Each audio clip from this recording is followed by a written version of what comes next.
Hello, my fellow Americans. 'Tis I, the Rumpled One.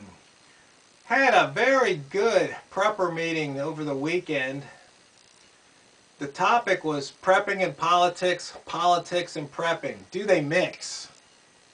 And the consensus was, actually it was the overwhelming 100% majority of people in the room. We had about 18 people. We all say yes, they definitely mix. And we went around and we talked about different things. And one question I posed was that, here we have this group of people in here that, we come together, we're united as preppers. But one issue could come out and it could just divide us basically forever. Things like abortion, gay rights, Obamacare, a lot of these issues, things like welfare, immigration.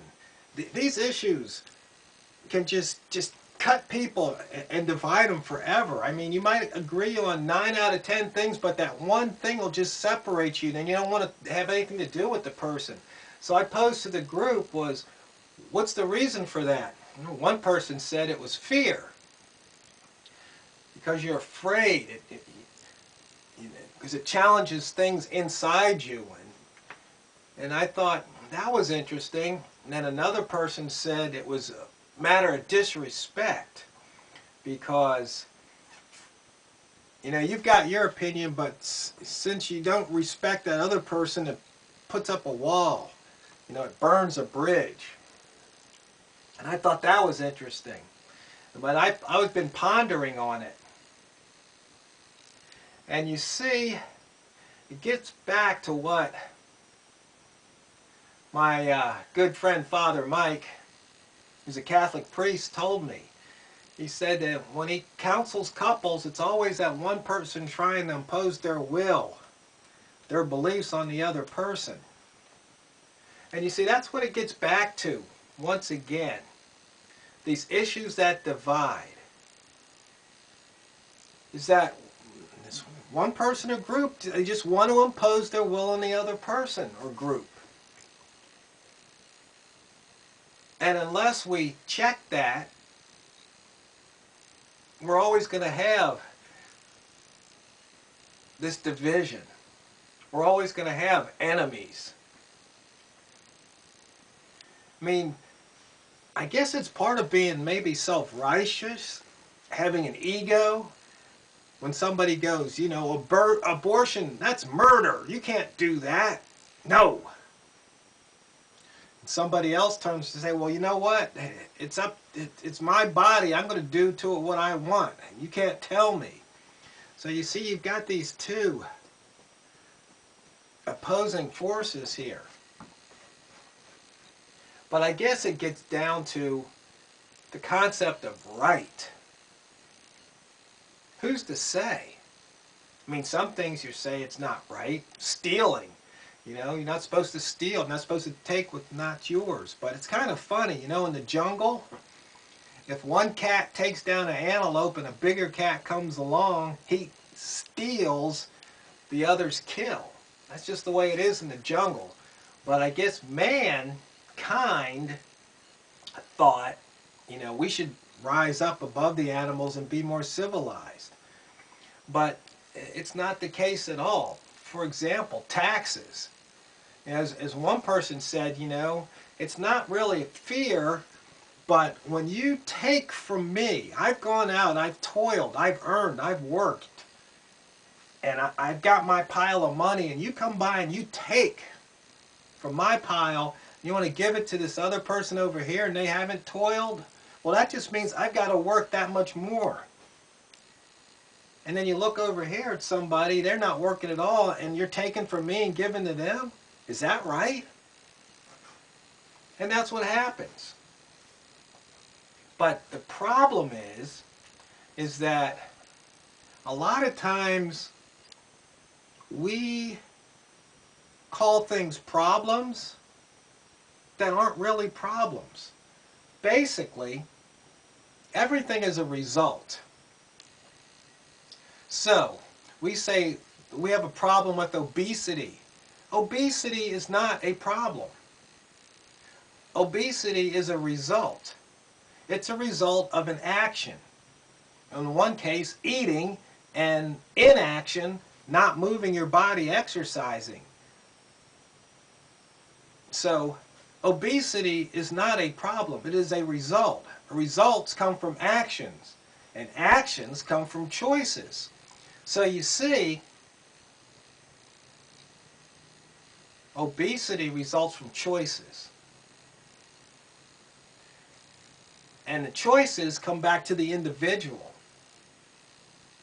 Sure, if you're around a bunch of people and all they're eating is pizza and drinking, Coke or Pepsi, Dr. Pepper, Mountain Dew, all those sugary drinks, and you're not working out, you're not out there throwing the football or chasing the baseball or playing soccer or wrestling or whatever, you're not expending energy, well, then you're going to wind up putting on weight. It's just that simple. It's all choices. Choices, actions, results. So you see, as I mentioned in another video, a guy said that homelessness was a complex problem. No, homelessness is not a problem. It's a result. There's many different roads to homelessness, as a friend of mine, Joe, said, who had been homeless at one time, and I asked him, I wanted to know how he got in a position to be homeless. Not how he got to be homeless, but to be in the position. Because before you're homeless, you're in a position to be homeless. And what he told me was, he goes, it's easy. All that has to happen is for everything to go wrong at the same time. And that's something I thought about. I still think about it. There's lots of things that can go wrong at the same time and you can wind up homeless. But then again, if you look at each one of those things, once again, each one of those things is a result based on action or inaction, based on choices. It gets back to the individual.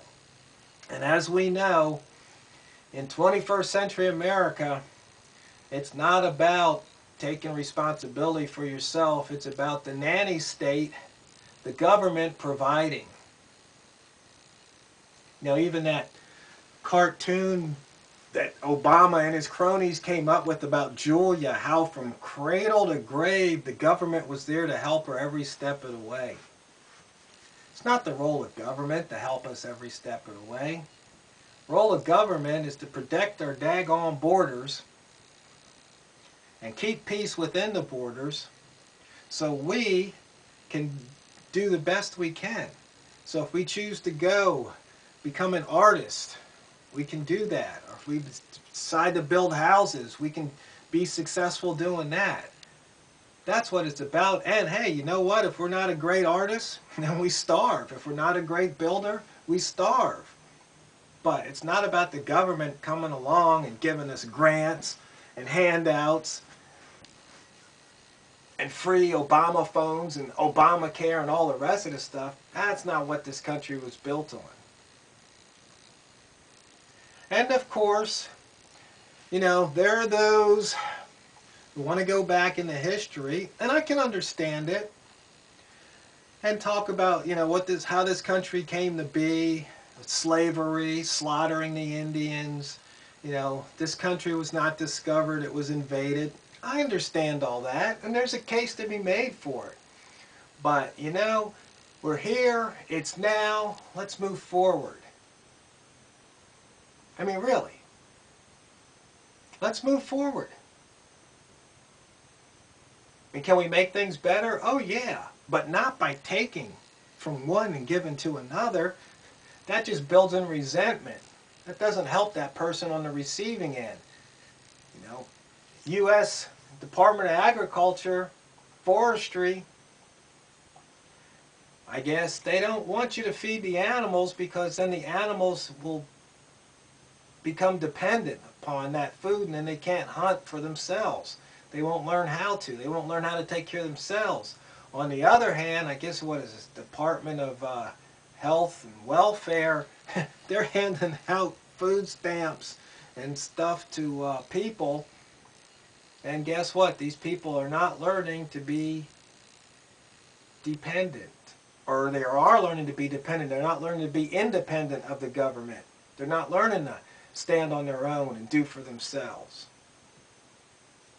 And I know firsthand, I've seen it. I've seen welfare moms have daughters, and those daughters grow up to be welfare moms, and they have, I've seen it, my own two eyes. It's not helping. And the thing is, it would be political suicide for a senator or congressman to get up there and want to cut an entitlement program. It's political suicide. But the thing is, it's only political suicide because there's too many people who don't vote, who want to stop the madness, but they've just thrown up their hands and said, forget it, forget it. But if just once they would come out and say, you know what, dang it, I'm not going to take it anymore, I'm going to vote whoever's in out, and maybe the person that gets in will stop the madness. Just 1 or 2 election cycles, we could turn this country around. And that's why, you know, the Occupy people, all they had to do was say 99% can outvote 1%. Just that one message, clear, simple, easy to understand, easy to grasp. And when people think about it, they go, yeah, you're right, we can vote those guys out of there. Send them out on their ears. But problem is you get these Democrats in there, and some Republicans, that want to keep handing out the goodies. I mean, think about it.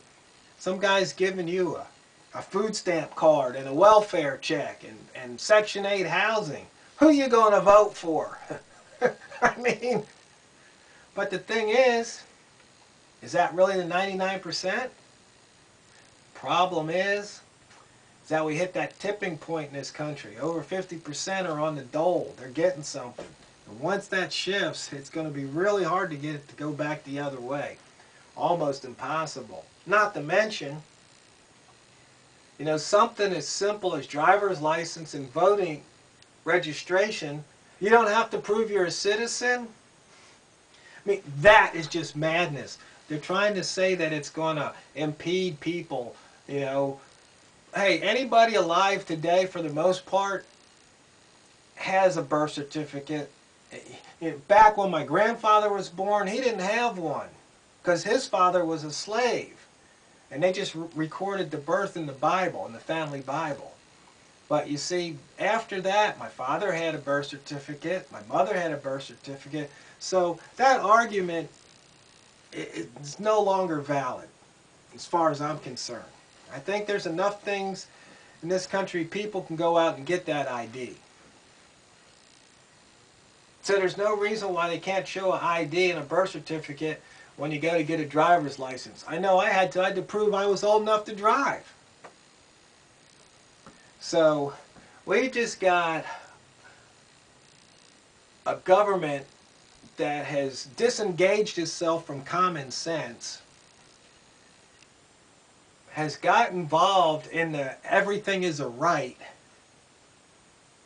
The pendulum swung so far, it's just ridiculous, that we the people need to join forces once and for all and say, look, liberty and freedom's #1. We're going to get back to common sense. We're going to cut the crap. And we're going to put an end to this nonsense. And there's only one way that that's going to happen. That's when we the people wake up and smell the tyranny.